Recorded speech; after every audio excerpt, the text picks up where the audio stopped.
ഫെബ്രുവരി 2 തിങ്കളാഴ്ച മഗ്‌രിബോടുകൂടി വരുന്ന സമയത്താണ് നമ്മൾ 3 യാസീൻ ഓതേണ്ടത്.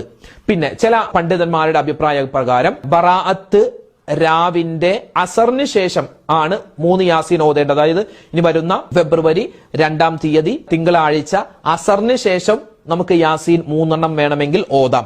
അല്ലെങ്കിൽ ഏറ്റവും നല്ല സമയം വരുന്ന ഫെബ്രുവരി 2 തിങ്കളാഴ്ച മഗ്‌രിബിന് ശേഷം 3 യാസീൻ ഓതലാണ്.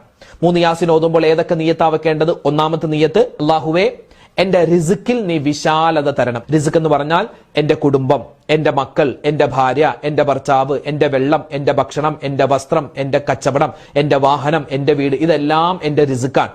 എന്റെ ആരോഗ്യം, ഇതിലൊക്കെ നീ ബറക്കത്ത് തരണം. അങ്ങനെ ഒരു നിയ്യത്തിൽ ഒരു യാസീൻ ഓതുക. രണ്ടാമത്തെ യാസീൻ ഓതേണ്ടത് എന്തിനാണ്?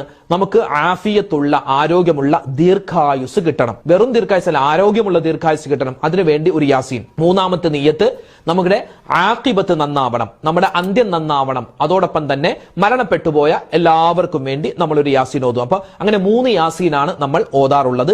അത് മഗ്‌രിബിന് ശേഷം ഓതൽ നല്ലതാണ്. അപ്പൊ ചോദിക്കും, ഉസ്താദെ ഈ മഗ്‌രിബിന്റെ ഇടയിൽ സമയം കുറവാണ്, അപ്പൊ ഈ 3 യാസീൻ നമുക്ക് മഗ്‌രിബിന്റെ ഇടയിൽ ഓതി തീർക്കാൻ പറ്റില്ല. രണ്ടാമത്തെ യാസീൻ പകുതിയായപ്പോൾ ഇശാബാങ്ക് വിളിച്ചു, എന്ത് ചെയ്യും? ഒരു കുഴപ്പമില്ല, ഇശാബാങ്ക് വിളിച്ചോട്ടെ, ഇശാബാങ്കിന്റെ ഇജാബത്ത് കൊടുക്കുക. ആ ഇശാബാങ്ക് വിളിച്ചതിന് ശേഷം നമ്മൾ ബാക്കി യാസീൻ പൂർത്തിയാക്കുക.